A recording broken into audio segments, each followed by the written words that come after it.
నమస్తే, welcome to Suman TV. This is Sujitha. ఈపీఆన్ pain మేనేజ్మెంట్లోని పిఆర్పి థెరపీ ఏ రకంగా చేస్తారు, సో మోకాల నొప్పులకి సంబంధించి ఈ పిఆర్పి థెరపీ ఎలా చేస్తూ ఉంటారు అనేది ప్రాక్టికల్గా మనము ఆపరేషన్ థియేటర్లోనే వాళ్ళు ఎలా చేస్తున్నారు అనేది ఎన్నో వీడియోస్లో మనం చూపిస్తూ వచ్చాం. అయితే కేవలం తెలుగు రాష్ట్రాల్లోనే వ్యక్తులు మాత్రమే కాకుండా దేశ విదేశాల్లో ఉన్నటువంటి మన తెలుగు వాళ్ళే కానివ్వండి, నార్త్ ఇండియన్సే కానివ్వండి, ప్రతి ఒక్కరు కూడా ఈపీఆన్ పెయిన్ మేనేజ్మెంట్ గురించి తెలుసుకొని ఇక్కడికి వచ్చి ట్రీట్మెంట్ చేసుకుంటున్నారంటేనే ఇక్కడ ట్రీట్మెంట్ ఎంత బెస్ట్గా నడుస్తుందనే విషయం మనకు అర్థమవుతుంది. సో ఇవాల్టి వీడియోలో బహ్రెయిన్ నుంచి వచ్చినటువంటి ఒక పర్సన్ని, ఒక పేషెంట్ని నేను మీకు ఇంట్రడ్యూస్ చేయబోతున్నాను. సో తను ఎంతకాలం నుంచి ఏ ప్రాబ్లం తోటి అసలు సఫర్ అవుతున్నారు, సో ఇక్కడ ట్రీట్మెంట్ ఏ రకంగా జరుగుతుంది అన్ని విషయాలు కూడా తన మాటల్లోనే అడిగి తెలుసుకుందాం. నమస్తే అండి. నమస్కారం. మీ పేరు? రాజేంద్ర. రాజేంద్ర, ఎక్కడి నుంచి వచ్చారు మీరు? నేను బహ్రెయిన్ నుంచి వచ్చాను. బహ్రెయిన్ నుంచి. సో ఎట్లా ఈపీఆన్ పెయిన్ మేనేజ్మెంట్ గురించి ఎట్లా యూట్యూబ్ ద్వారా చూసి వచ్చాను. యూట్యూబ్లో చూసి తెలుసుకున్నారు. సో ఇప్పటి వరకు ఒక సిట్టింగ్ అయినా అయ్యిందా? ఫస్ట్. ఇదే ఫస్టా? ఓకే. ఎవరైనా ఇంతకు ముందు తీసుకున్న వాళ్ళని అడిగి కనుక్కున్నారా అసలు? మీకు వచ్చిన తర్వాత ప్రొసీజర్ అదంతా ఎట్లా బాగుంది?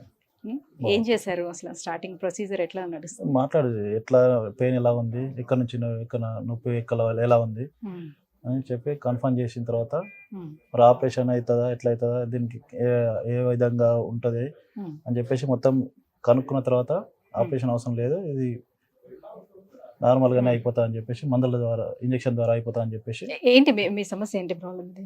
ఇంతకుముందు నేను ఆల్రెడీ నిజామాబాద్ కూడా చెక్ చేయించాను, ఎంఆర్ఐ కూడా చేయించాను. ఎక్కడైనా కానీ ఆపరేషన్ అన్నారు. దేనికి? మోకాలు సంబంధించి? లేదు, వెన్నుపూసకి. దాని ద్వారా ఇక్కడ ఆపరేషన్ లేకుండా ఇంజక్షన్ ద్వారా తగ్గిస్తారని తెలుసుకొని ఇక్కడికి వచ్చాయి. ఓకే.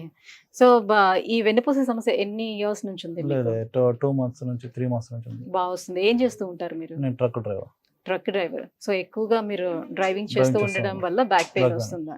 ఓకే. సో మరి అక్కడ బహ్రెయిన్ ఉండేటప్పుడు అక్కడ ఏమి ట్రీట్మెంట్స్ చేయించాము, అక్కడ కూడా చేయించాము. వాళ్ళు మందులు వాడి తగ్గుతుంది అని చెప్పారు, లాంగ్ అవుతుంది అని చెప్పేసి వచ్చేసాను. Okay okay. నొప్పి ఎక్కువ అవ్వడం వల్ల.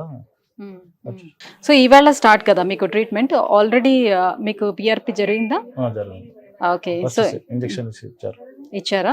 ఎలా అనిపిస్తుంది? అంటే లైక్ పెయిన్ఫుల్ గా కానీ అలా ఏమైనా అనిపిస్తుందా? పెయిన్ కొద్దిగా తగ్గినట్టుగా అనిపిస్తుంది. సో థియేటర్ లో మీకు ఇస్తుండేటప్పుడు మీరు చూసుకోవడం, పక్కన ఉన్న దీంట్లో మానిటర్ లో మీకు చూపిస్తున్నారు కదా? చూపిస్తున్నారు. ఓకే. సో వ్యూవర్స్ చూస్తున్నారు కదా, తను బహ్రెయిన్లో కూడా ట్రీట్మెంట్ తీసుకోవడం జరిగింది. అలాగే ఇక్కడికి వచ్చిన తర్వాత కూడా, ఇండియా వచ్చిన తర్వాత కూడా వాళ్ళ ఊర్లోని కూడా ట్రీట్మెంట్ కోసం ట్రై చేశారు. బట్ అక్కడ రిలీఫ్ లేక, సో మనం ఇలా చెప్తూ ఉండడం వల్ల యూట్యూబ్లో చూసి ఇక్కడ పెయిన్ మేనేజ్మెంట్ ఈపీఆన్కి కాంటాక్ట్ అవ్వడం జరిగింది. సో ఇక్కడికి వచ్చారు, ఆల్రెడీ ఒక సిట్టింగ్ కూడా తీసుకున్నారు. సో తనకి కొంచెం రిలీఫ్గా అనిపిస్తుందని కూడా చెప్తున్నారు. సో దీన్ని బట్టి మనం అర్థం చేసుకోవచ్చు, కేవలం ఓన్లీ తెలుగు రాష్ట్రాలు మాత్రమే కాకుండా దేశ విదేశాల నుంచి కూడా వచ్చి మనకి ఈపీఆన్ పెయిన్ మేనేజ్మెంట్లోని ట్రీట్మెంట్ తీసుకుంటున్నారంటే ఇక్కడ ఎంత బెస్ట్ ట్రీట్మెంట్ నడుస్తుంది అనేది మీరు అర్థం చేసుకోవచ్చు. సో మీలో ఎవరికైనా కూడా ఇలాంటి ప్రాబ్లం ఉంటే కింద స్క్రోల్ అవుతున్నటువంటి నెంబర్కి కాల్ చేసి ఈపీఆన్ పెయిన్ మేనేజ్మెంట్ని మీరు కూడా అప్రోచ్ అవ్వచ్చు.